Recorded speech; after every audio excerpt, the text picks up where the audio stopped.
আসসালামু আলাইকুম ভিউয়ার্স, আশা করি ভালো আছেন। আমি আজকে আপনাদেরকে দেখাতে যাচ্ছি মোবাইল থেকে কিভাবে ডেস্কটপে আপনি মোবাইলের ইন্টারনেট আপনি ডেস্কটপ ইউজ করবেন, অর্থাৎ মোবাইলের কানেক্টটা কিভাবে ডেস্কটপে দিবেন।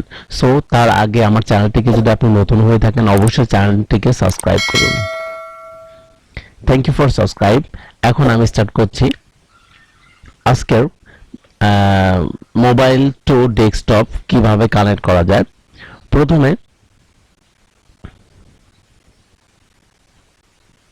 প্রথমে আমরা একটা ওয়্যারলেস একটা ইউএসবি নেব, আলফা 300 এমবিপিএস ওয়্যারলেস নেটওয়ার্কিং। এটা আমরা মার্কেটে খুব সহজে কিনতে পারবো। এটার দাম 250 টাকা। কেউ কেউ 300 টাকা চাইতে পারে, কিন্তু 250 টাকা রিয়েল দাম। কিছু ডিস্টেন্স হতে পারে এখনকার সব পরিস্থিতির কারণে। আর আপনি যদি উইন্ডোজ 10 চালান তাহলে কিন্তু আপনি উইন্ডোজ 10 ইনস্টলে কিন্তু আপনার ওয়াইফাই কানেক্টে এমনিতে চলে আসবে, আপনার ডিস্ক ইনস্টল করা লাগবে না। জাস্ট আপনি এই ইউএসবি যে কেবলটা আছে এই কেবলটা সরাসরি যদি আপনি ইনপুট করে দেন তাহলে কিন্তু শো করবে। আর যদি আপনি উইন্ডোজ 7 চালান তাহলে অবশ্যই ডিস্ক ইনস্টল করা লাগবে, আর 10 চালালে সুবিধা আছে। এটা হচ্ছে ওয়াইফাই ওয়্যারলেস ইউএসবি। আমরা এইটার মাধ্যম দিয়ে আমরা মোবাইল থেকে ডেস্কটপে কানেক্ট করব। আলফা নেটওয়ার্কিং, এটা দেখে নেবেন। এটা অনেক ধরনের আছে, মার্কেটে অনেকগুলো পাবেন, অনেক স্টাইলের গুলো পাবেন। এখানে দেখাচ্ছি আমি এইটার আলফা, এটার 3 এমবিপিএস। আপনি এখান থেকে আপনি ল্যাপটপ অথবা ডেস্কটপ দুইটাতেই কানেক্ট করতে পারবেন। বেসিক্যালি ল্যাপটপে হটস্পটটা এমনিতেই থাকে, কিন্তু সে ডেস্কটপে থাকে না। ডেস্কটপে আপনি যদি মোবাইল থেকে কানেক্ট করতে চান তাহলে অবশ্যই এই ইউএসবি ওয়াইফাই অ্যাডাপ্টারটা আপনার লাগবে।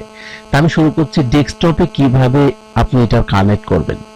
প্রথমে আমরা এই ওয়্যারলেসটা এটা আনবক্সিং করে নিচ্ছি, এবং এর ভিতরে আমরা যেটা পাবো একটা ওয়্যারলেস ইউএসবি অ্যাডাপ্টার এবং একটা সফটওয়্যার ডিস্ক। এখন আমরা যারা 7 উইন্ডোজ চালাই তারা অবশ্যই কিন্তু এটা ইনস্টল দিয়ে নিতে হবে। আর যারা 10 চালান তারা কিন্তু আপনি এই ইউএসবিটা লাগালেও চলে আসবে। আর যদি প্রবলেম করে তাহলে কিন্তু ডিস্কটা ইনস্টল করে নেবেন, তাহলে আর কোনো প্রবলেম হবে না। এখন আমি আপনাদেরকে দেখাচ্ছি কিভাবে এই ইউএসবি ওয়্যারলেস অ্যাডাপ্টারটা আপনি কানেক্ট করবেন। প্রথমে আমরা এটা কানেক্ট করছি আমাদের পিসির সাথে। আপনি পিসির ইউএসবির যে পোর্টগুলো আছে যে কোনো একটা পোর্টে দিলেই হবে, তবে আমি এখানে সামনে দিচ্ছি আমি দেখানোর জন্য, কিন্তু আপনি পিছনে দেবেন, একদম মেন বডির সাথে দেবেন, তাহলে আপনার এটার কানেক্টটা বেশি ভালো হবে। যেহেতু আমার সামনের কানেক্টটা কফি, সো আমি এখন আমার এখানে দেখতে পাচ্ছেন যে যে নেটওয়ার্কিং যে অপশনটা আছে এটা কিন্তু নো ইন্টারনেট, এখনো কিন্তু সে পায়নি, তবে খুব তাড়াতাড়ি পেয়ে যাবে। আমার এখানে ডিস্কটা ইনস্টল করা আছে, আমি যার জন্য ডিস্কটা ইনস্টল করানো দেখাচ্ছি না, বাট আপনি কিন্তু ইনস্টল করে নেবেন। দেখেন আমার এখানে চলে আসছে কিন্তু ওয়াইফাই নেটওয়ার্ক। আমার কিন্তু এখানে ওয়াইফাই নেটওয়ার্ক ছিল না, কিন্তু আমার ওয়াইফাই কানেক্ট হয়ে গেছে। তার পাশে দেখতে পাচ্ছেন এখানে মোবাইল হটস্পটিং আছে। আপনি যদি ওয়াইফাই কানেক্ট করেন আপনার মোবাইল হটস্পটের মাধ্যম দিয়ে আপনি এইটা আপনার অন্য ফ্রেন্ডের মধ্যে শেয়ার করতে পারেন। আমার এখানে ইন্টারনেট দেওয়া আছে, একটা কার্নিভাল একটা ওয়াইফাই পাওয়া যাচ্ছে, কিন্তু আমি মোবাইল থেকে চালাবো। আমি মোবাইল প্রথমে কানেক্ট করব, আমরা মোবাইল অন করব এবং আমরা সর্বপ্রথম আমরা যাব সেটিং অপশনে। ঠিক আছে, সেটিং অপশনে যেতে হবে আমাদের। ওকে,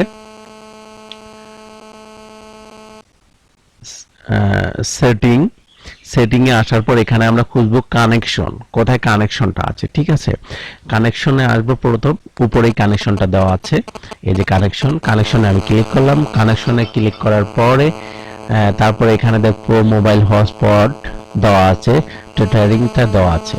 এখন আমরা এইটা ওকে ক্লিক করব, তারপর দেখবো একদম উপরে মোবাইল হটস্পটটা অফ করা আছে, এখান থেকে আমরা ক্লিক করে অন করে দেব। ঠিক আছে, বাস আমাদের হটস্পটটা অন হয়ে যাচ্ছে। তবে এখানে নিচে হটস্পটের একটা পাসওয়ার্ড কিন্তু আছে, পাসওয়ার্ড কিন্তু কানেকশনের সময় লাগবে।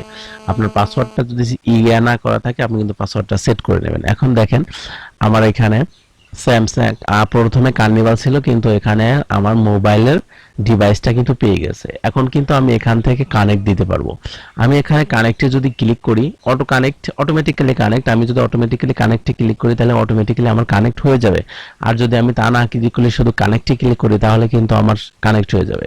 আর যদি আপনি অটোমেটিক্যালিতে রাখেন তাহলে কিন্তু আপনার অটোমেটিক্যালি কানেক্ট হয়ে যাবে। সো ফ্রেন্ডস, এই ছিল মোবাইল থেকে ডেস্কটপ চালানোর কৌশল।